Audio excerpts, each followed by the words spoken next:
అదరగొట్టే కారం రంగు రుచి ఆచి కారం పొడి. ఎవరితో అయినా పెట్టుకోవచ్చు గానీ అభిమానులతో మాత్రం అస్సలు పెట్టుకోకూడదు. ఎందుకంటే వాళ్లకు లాజిక్స్ తో పని ఉండదు, కేవలం ఎమోషన్స్ తోనే పని.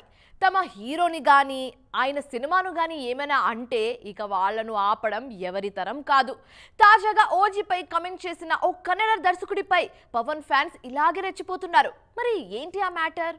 పవర్ స్టార్ పవన్ కళ్యాణ్ నటించిన ఓజీ ఫ్యాన్స్ కు ఫుల్ కిక్ ఇచ్చింది. కామన్ ఆడియన్స్ ఎలా ఎంజాయ్ చేశారో తెలియదు కానీ ఫ్యాన్స్ అయితే ఓజీని సెలబ్రేట్ చేసుకున్నారు. ఈ సినిమా తమకిచ్చినందుకు సుజీత్ కు దండాలు పెట్టేస్తున్నారు వాళ్ళు. చాలా ఏళ్ల తర్వాత పవన్ ను పక్కా మాస్ అవతారంలో ప్రెజెంట్ చేసిన సినిమా ఇది.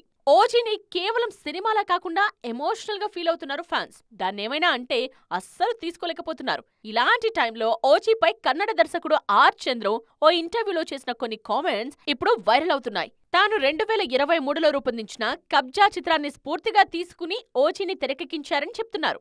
ఉపేంద్ర, సుదీప్ హీరోలుగా వచ్చిన కబ్జా సినిమా డిజాస్టర్ గా నిలిచింది. అలాంటి సినిమాను స్ఫూర్తిగా తీసుకుని ఓజీ తెరకెక్కిందని చెప్పడం మూర్ఖత్వం అంటున్నారు ఫ్యాన్స్. పైగా నీ సినిమానే కేజీఎఫ్ చూసి కాపీ కొట్టావు, మళ్ళీ నీ సినిమా చూసి ఓజీ తీశారంటావా అంటూ పవన్ అభిమానులే కాదు కామన్ ఫ్యాన్స్ కూడా కబ్జా డైరెక్టర్ చంద్రుపై ఫైర్ అవుతున్నారు. ఓజీ సినిమా విషయానికొస్తే పవన్ కెరియర్ లోనే హైయెస్ట్ కలెక్షన్స్ సాధించింది. అక్టోబర్ 23 నుండి ఓటీటీలోకి వచ్చేస్తుంది ఓజీ. త్వరలోనే ఈ సినిమాకు సీక్వెల్ అండ్ ప్రీక్వెల్ కూడా చేస్తారని చెప్పారు పవర్ స్టార్. సుజిత్ సైతం ఈ యూనివర్స్ పై చాలా కాన్ఫిడెంట్ గా ఉన్నారు.